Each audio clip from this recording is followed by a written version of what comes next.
पुढारी news महासमेट, मान्यवरांचं विचारमंथन उद्याच्या महाराष्ट्रासाठी। आपल्यासोबत इंद्रनील चितळे आहेत। त्यांची म्हणजे आपण सगळे माध्यमकर्मी आहोत आणि या क्षेत्रातले वावरणारे आहोत, त्यामुळे त्यांची वेगळी ओळख करून द्यायची गरज नाही, मात्र एक औपचारिकता असते म्हणून इंद्रनील चितळे हे चितळे बंधूंमधले सहभागी आहेत, वरिष्ठतेतले पदाधिकारी सुद्धा आहेत आणि आपला पारंपरिक व्यवसाय सांभाळत असतानाच त्यासाठीचं अतिशय वरचं उच्च शिक्षण त्यांनी घेतलेलं आहे। विविध ट्रेनिंग प्रोग्राम्समधून ते गेलेले आहेत आणि नवीन नवीन प्रोजेक्टसुद्धा ते करत आहेत, ज्याच्याबद्दल आपल्या प्रश्नोत्तरांमध्ये उल्लेख होईलच। पण एक खास मुद्दा मांडून मी हा इंटरव्ह्यू सुरू करतोय, ते म्हणजे चितळे बंधू। मी त्याला असं म्हणेन की महाराष्ट्राचे, म्हणजे जसं एखादा कालनिर्णय हा प्रॉडक्ट नाही आहे, तो आता तुमच्या भिंतीवर येतोच, तसं चितळे हा प्रॉडक्ट नाही आहे, तो चितळे आमच्याकडे येतं, चितळेचं दूध येतं किंवा कोल्हापूरमध्ये पुढारीच घरी येतो किंवा तुमच्याकडे कोणता पुढारी येतो, तर त्याचा प्रकारचा ब्रँड आहे आणि तो आता 75व्या वर्षात पदार्पण करतो। यासाठी माझ्या मते आपल्या महाराष्ट्रातल्या या महाब्रँडला टाळ्यांच्या एका कडकडाटासह आपण स्वागत करूया। थँक्यू। आणि इंद्रनील, पहिला प्रश्न मी तक्रारीचा करणार आहे, एक तक्रार करणार आहे तुमच्याकडे, स्पष्टपणे सगळ्यांसमोर जाहीर तक्रार करणार आहे। गोड आम्ही खायचं, बाकरवडे आम्ही खायच्या, पोटं आमची वाढणार आणि फिट दिसणार इंद्रनील चितळे। सो त्याचं कारण असं आहे की मी पण सगळं खातो आणि कधी कधी जास्त प्रमाणात खातो, फक्त एका वेळेनंतर काहीच खात नाही, त्यामुळे त्याचं वजन कंट्रोलमध्ये राहतं। मग ते लिहा ना, त्या जरा बाकरवडीच्या जास्त बाकरवाडी खाल्ल्यास कृपया हा diet regime, Indraneel Chitale special diet regime follow करा असं लिहा तर खरं त्याच्या। आम्ही म्हणून काय केलंय की आता आम्ही एक M² नावाचा एक ब्रँड तयार केलाय आणि M² ब्रँडचा अर्थ काय की माइंडफुल आणि माउथफुल, आणि त्या ब्रँडमध्ये आम्हाला कुठेतरी हे लक्षात येतं आहे की पुढच्या काळात जशी लाईफस्टाईल बदलते आहे तसं खाद्यपदार्थांमध्ये त्यांचे घटक बदलण्याची पण गरज आहे।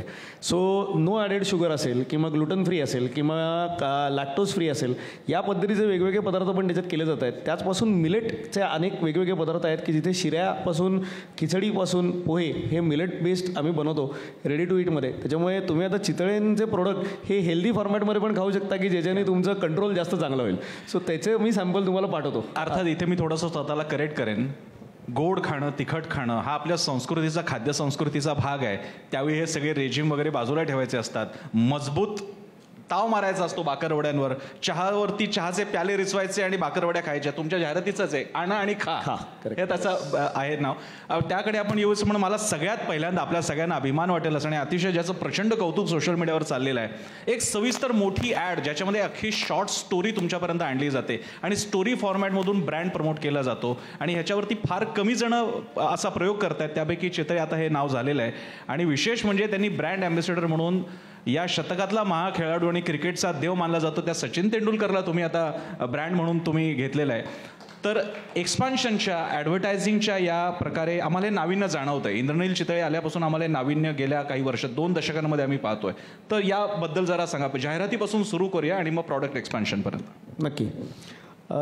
जाहिरातींचं एक मेन कारण असं होतं की एक 7-8 वर्षापूर्वी पहिल्यांदा आम्ही जाहिरात करायला सुरुवात केली आणि तोपर्यंत आमची जाहिरात म्हणजे काय तर 1 ते 4 बंद आणि आमची कुठेही शाखा नाही, तर त्यामुळे त्या पॉईंटपासून जाहिराती करायला लागायचं, तर अगदीच कमर्शियल जाहिरात करण्यात काही पॉईंट नाही असं कुठेतरी आमचं एक कन्क्लुजन झालं आणि त्यामुळे आम्ही ठरवलं की आम्ही काय करतो तर खाद्यपदार्थ बनवतो आणि खाद्य संस्कृती ही एक कुठेतरी इमोशनल कनेक्ट आहे, तर या पद्धतीचं इमोशनल ड्रिव्हन कम्युनिकेशन आपण आपल्या ब्रँडबद्दल करू शकतो का।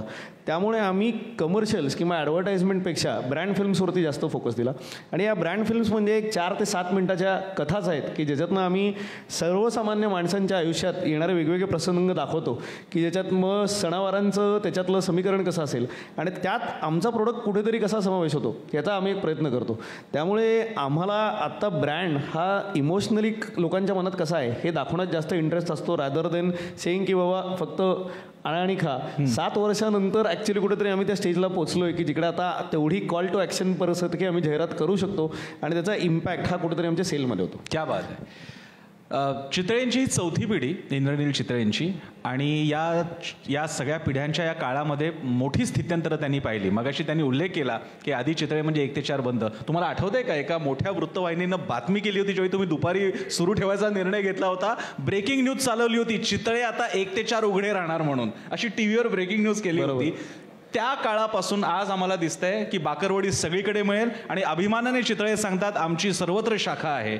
तर या स्थित्यंतराबद्दल सो प्रश्न काय होता की आम्ही कुठेतरी विचार करत होतो की आपले पदार्थ अजून वेळ उपलब्ध करायचे म्हटले तर फक्त आमच्याच दुकानात कस्टमर येणं ह्याची संभावना कमी होत होती. आणि त्या काळात ई कॉमर्स जस्ट वाढत होतं, क्विक कॉमर्स वाढत होतं की जे आता आपल्याला ॲप्सच्या माध्यमातून दिसतं आणि सुपर मार्केट्सची कुठेतरी ग्रोथ होत होती. तर आम्ही विचार असा केला की आपण आपले प्रोडक्ट पॅकेज करून ॲक्च्युली डेमोक्रेटाईज करू शकतो का, की जिकडे आपण आपली अवेलेबिलिटी इम्प्रूव्ह करू शकतो. आणि तिथे कुठेतरी आज बघायला गेलं तर साधारण आम्ही जेव्हा सुरुवात केली तेव्हा एक 8-9 हजार दुकानांमध्ये आमचे पदार्थ पुणे आणि मुंबईमध्ये विकले जायचे आणि आमची एक 8-9 दुकानं होती पुण्यात. तर त्याच्यामुळे तिथपासून गेल्या 7-8 वर्षात आम्ही आता 90 शाखा चालवतो की ज्या पुणे, महाराष्ट्र आणि गोव्यामध्ये आहेत. त्याच व्यतिरिक्त अमेरिकेत आता आमच्या 9 शाखा आहेत. आणि त्याचबरोबरीने भारतात 10 राज्य आणि 2 युनियन टेरिटरीजमध्ये आमचे पदार्थ हे डिस्ट्रीब्यूट केले जातात आणि तिकडे 2.5 ते 3 लाख विक्रेते आमचे पदार्थ विकत असतात. त्यामुळे त्या पद्धतीचं डिस्ट्रीब्युशन बनवायच्या करता आता काय होतं आहे की कम्युनिकेशन खूप महत्त्वाचं होतं. आणि आता जास्त सेल हा थर्ड पार्टीमध्ये होतो की जिथे कस्टमर आम्हाला दिसतच नसतो.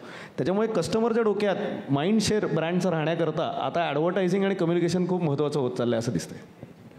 आमचे ट्रॅडिशनल प्रॉडक्ट्स तर आपण म्हणजे चितळे म्हटल्यानंतर चितळेचं दूध बेसिकपासून सुरुवात होतं आणि नंतर ॲडव्हान्स कोर्सेस असतात त्यानुसार तुम्ही हळूहळू बर्फ्या खाऊ लागता, मग मँगो बर्फी येते, मग बाकरवडीशी तुमचं प्रेम जुळतं आणि ते एक अफेअर आयुष्यभरासाठीचं तुमचं असतं. यामध्ये प्रोसेसचे म्हणजे आम्हाला ते फक्त पदार्थ दिसत आहेत पण या मागच्या प्रोसेसेससुद्धा बदलल्या. म्हणजे सांगलीचा आपला उद्योग आहे त्याकडे मला एकदा भेट देण्याची संधी मिळाली आणि तुम्ही सगळीकडे वितरण व्यवस्था असेल, आता हायजीन हा मोठा मुद्दा झालेला आहे. या सगळ्यांमधले बदल तुम्ही आणले, त्यातले जे बॅकएंडचे काही मुद्दे जे आम्हाला तसे लक्षात येणार नाहीत ते काय सांगाल?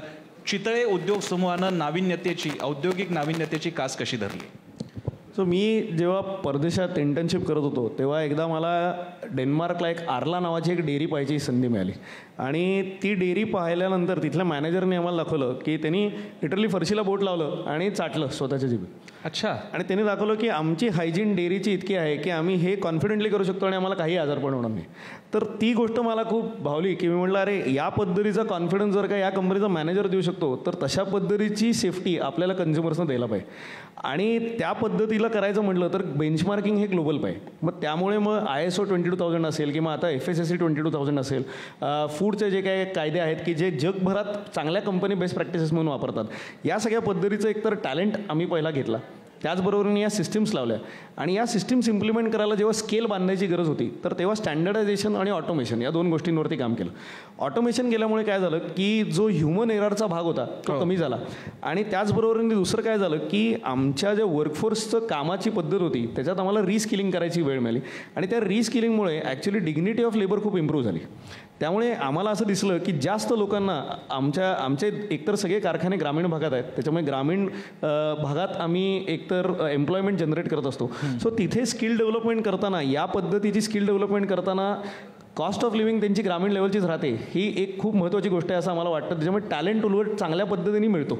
त्यामुळे या पद्धतीचे चेंजेस केल्यामुळे कुठेतरी आम्हाला स्केल अप करता आलं, ग्लोबली कॉम्पिटंट राहता आलं आणि त्यामुळे अवेलेबिलिटी ही भारतभर करता आली. क्या बात आहे. आपण OTTच्या आजच्या दिवसांमध्ये बिंज वॉचिंग करतो. म्हणजे काय करतो, एकदा का सिरीज लावली की पहिल्या सिरीजपासून पहिल्या एक तर सिरीज टू सिरीज पूर्ण बिंज वॉचिंग, नाही तर एका सिरीजमधले 10 एपिसोड बिंज वॉच करतो. पण हे बिंज बार काय प्रकार आहे? माझा एक अमेरिकेत मित्र होता आणि त्याला आमचा कॉर्नफ्लेक्स चिवडा खूप आवडायचा आणि तो गोरा अमेरिकन माणूस होता. तर त्याच्यामुळे तो एकदा म्हटला की अरे हे आपण बार फॉर्मॅटमध्ये केलं तर काय होईल की हे कॉर्नफ्लेक्स, कारण त्यांना माहिती आहेत फक्त तिखट कॉर्नफ्लेक्स कधी खायचे नाहीत, ते गोड खायचे. तर त्यामुळे त्यानंतर मी परत एकदा भारतात आलो आणि म्हटलं की अरे आपण हे काहीतरी वेगळं फॉर्मॅट बघूयात की ज्याच्यातनं आपल्याला काहीतरी करता येईल. मग कॉर्नफ्लेक्स चिवडा पहिला आम्हाला जमला नाही, पण मग आम्हाला भेळ बार चांगला जमला, मग आम्हाला लाईट चिवडा जमला. मग तिथे आता आज फराळी चिवडासुद्धा बार फॉर्मॅटमध्ये आहे आणि त्याच्यामुळे मग आम्हाला एक लक्षात आलं की नवीन मार्केट करता, नवीन ब्रँड, सब ब्रँड क्रिएट करणं आवश्यक आहे. त्यामुळे बिंज बार हे कुठेतरी कॅटेगरी एक तयार केली. ती कॅटेगरी आता वाढत चालली आहे आणि त्या दृष्टीने आम्हाला लक्षात येतं आहे की इनोव्हेटिव्ह फॉर्मॅटमध्ये इंडियन नमकीन्स जर का पॅकेज केले तर नेक्स्ट जनरेशन पण ते ॲक्सेप्ट करायला तयार आहे आणि त्याचबरोबरीने ग्लोबल मार्केट्स हे ते ॲक्सेप्ट करायला तयार असतात, कारण की इंडियन क्युझिन हे आता ग्लोबली ॲक्सेप्ट होत चाललेलं आहे. त्यामुळे तसा भारतीय traditional product form in global standards हा एक जगभरात विकू शकतो का, याचा आमचा प्रयत्न होता आणि त्याला आम्हाला थोडंफार यश मिळायला लागलं असं मी म्हणतो. नाही, ते मिळालं पाहिजे. मला याला धरून एक प्रश्न विचारायचा आहे. परदेशातले याबद्दलचे नियम खूप स्ट्रिक्ट आहे. मी नाव नाही घेणार, पण त्या उद्योग समूहाची चूक नसेल, कदाचित तिकडच्या नियम आणि नियम पालनाचा काही इश्यू झाला असेल, पण त्यामुळे महाराष्ट्रातल्याच एका मोठ्या प्रॉडक्टला अमेरिकेमधल्या तिकडचं जे FD आहे त्याचं जे काही नाव असेल त्यांनी काही कन्सर्न रेज केले. तर हे जगभरातलं मार्केट टॅप करत असताना आपलं तिखट मीठ, आपलं प्रमाण आणि आपले शेंगदाणे, आता शेंगदाणे आपल्याकडे सहज खातो, तिकडे तसं नाही, त्याला ॲलर्जीचा लगेच मुद्दा येतो. तर हे सगळी कम्प्लायन्सेस जगभरातली पाळायची आणि ते मार्केट आपण वाढवताना काय आव्हानं जाणवतात? सो त्यामुळेच तुमची एकतर सिस्टीम्स खूप चांगल्या पाहिजेत आणि ग्लोबल फूड सेफ्टी स्टँडर्ड्स जे आहेत की GFSI म्हणतात, तर ते समजणारी तुमची एक टीम पण पाहिजे असं मला वाटतं. त्यामुळे आमच्याकडे फॉर्च्युनेटली आता एक टीम आहे की जी food safety, quality assurance, quality कंट्रोलवरती काम करते आणि वेगवेगळ्या देशांचे जे काय कायदे आहेत त्याचाही अभ्यास आम्ही करत असतो. म्हणजे आता जर का बघायला गेलं तर गुलाबजामसारखा जो पदार्थ आहे, तर तो गुलाबजाम जो भारतात विकला जातो तर तो फुल फॅट दुधाचा असतो. ऑस्ट्रेलियामध्ये तेवढं फॅट पर्सेंटेजच चालत नाही, त्याच्यामुळे आम्हाला त्याची रेसिपी थोडीशी ट्विक करायला लागते, पण तो मग तिकडे विकता येतो. तेच अमेरिकेमध्ये वेगळ्या पद्धतीने द्यायला लागतो, कारण की तिथे त्या रिटॉर्ट करायच्या प्रोसेसचे नॉर्म्स वेगळे आहेत, कारण की त्यांच्याकडे अजून जास्त विकसित नियम आहेत. खरं आहे. तर त्यामुळे एकच पदार्थ त्याच पद्धतीची चव देताना वेगवेगळ्या पद्धतीच्या फॉर्म्युलेशन्समधनं आम्हाला काढायला लागतो, कारण की वेगवेगळ्या मार्केट्समध्ये ती गरज असते. सो हे जमवण्याकरता सिस्टम्स आणि चांगले प्रोसेसेस असणं आवश्यक आहे. ते आता कुठेतरी आम्ही गेले 7-8 वर्ष खूप जास्त मन लावून करतोय आणि ते अडॉप्ट करायचा प्रयत्न चाललाय. त्यामुळे आता कुठेतरी त्याला दृष्टीने आम्हाला एक ग्लोबल मार्केट मिळायला लागलंय आणि जिथे आता आम्ही अमेरिकेत किंवा आता लवकरच दसऱ्याला ऑस्ट्रेलियामध्ये पण स्टोर्स काढायला लागू असं आमचं प्लॅनिंग आहे. छत्रपती शिवाजी महाराज म्हणाले होते की तिकडे म्हणजे अटकेपासून ते खाली दक्षिणेपर्यंत अवघा मुलूक आपला.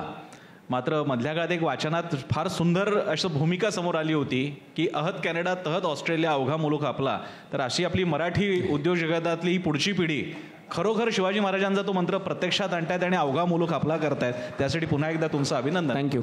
एक मुद्दा, हे सगळं करत असताना तुम्हाला तुमच्या शासन यंत्रणेचं, प्रशासनाचं सपोर्ट असायला हवा होता. मी तुमचा एक इंटरव्ह्यू वाचत होतो ज्यात तुम्ही असे शब्द वापरले, मॅक्स बिझनेस आणि मिनिमम ब्युरोक्रेसी पॉलिसी असली पाहिजे, आणि तुमचा रेफरन्स FDA बद्दल होता, फूड स्टँडर्ड ऑथॉरिटीच्या प्रोसेसेसबद्दल होता की ज्यामुळे कारण नसताना कंप्लायन्सेसमध्येच तो उद्योजक एवढा अडकतो, तो कुठे एक्सपान्शन करणार आणि परदेशात कधी जाणार, तो मुद्दा काय आहे? सो मला काय वाटतं की आपल्याकडे बरेचदा ब्युरोक्रेटिक जे नियम आहेत तर ते कधी कधी एकमेकांना क्रॉस रेफरन्समध्ये आहेत. म्हणजे आज फॅक्टरी ॲक्टमध्ये एक नियम आहे की ज्याच्यात त्यांचं म्हणणं आहे की तुमच्या फॅक्टरीमधले टॉयलेट जे आहेत त्याला चुना पेंटच मारलेला पाहिजे. अच्छा. आणि फूड सेफ्टी स्टँडर्ड्स म्हणतं की चुन्याचं पेंट असूच शकत नाही कारण सेफ्टी हॅझार्ड आहे त्याच्यात, तर ते म्हणतात टाईल्सच लावले पाहिजे. आता फूड इन्स्पेक्टर आला तर त्याला सांगायला लागतं फॅक्टरी ॲक्ट तुटते आहे, आणि फॅक्टरी इन्स्पेक्टर आला तर फूडची ॲक्ट तुटते आहे. मग नक्की बेसिकली कंप्लाय कोणाला करायचं हा एक कायमचाच प्रश्न. पण अशा इन्स्पेक्टरला सरळ चितळे श्रीखंड खायला घालून एखाद्या रूममध्ये सरळ AC लावलेल्या रूममध्ये का नाही बंद करत? तेच करतो, त्यामुळे धंदा करता येतोय. पण माझं म्हणणं असं आहे की या पद्धतीचं नाही, आमच्या गेस्ट हाऊसमध्ये आम्ही श्रीखंड आणि सगळ्या चितळे प्रोडक्ट्सचेच पदार्थ ठेवतो, त्याच्यामुळे सगळेजण खाऊन व्यवस्थित जातात त्या बाबतीत. मी शेवटचा प्रश्न विचारतो. आंतरराष्ट्रीय पातळीला जात असणारं चितळे, आता त्या चितळमध्ये तुम्ही आम्हाला तुमच्या गोड प्रवासात सहभागी करून घेतलं, पण तुमच्या कंपनीच्या प्रवासात IPOच्या माध्यमातून आम्हाला सहभागी करून घेणार आहात का? शेअरच्या माध्यमातून चितळ्यांचा IPO येणार आहे का? नाही, तसा आत्ता काही प्लॅन नाही आहे. आम्ही प्रायव्हेटली हेल्ड आहोत आणि एक कुठेतरी farm to fork farmer dependent organisation आहोत, तर त्याच्यामुळे त्या दृष्टीने प्रायव्हेट राहणं हे आम्हाला फायद्याचं आहे असं वाटतं. सो आत्ता तरी तसे काही प्लॅन्स नाहीत. खूप धन्यवाद इंद्रनीलजी. छान मस्त छोटीशी फायर सेट चॅट ज्याला म्हणतात तशी फार पटापट आपल्याला चर्चा घेता आली, गप्पा मारता आल्या. खूप धन्यवाद. आपल्यासोबत होते इंद्रनील चितळे. या संवादासाठी त्यांचे मी आभार मानतो. पुढारी न्यूज महासमिट, मान्यवरांचं विचारमंथन उद्याच्या महाराष्ट्रासाठी.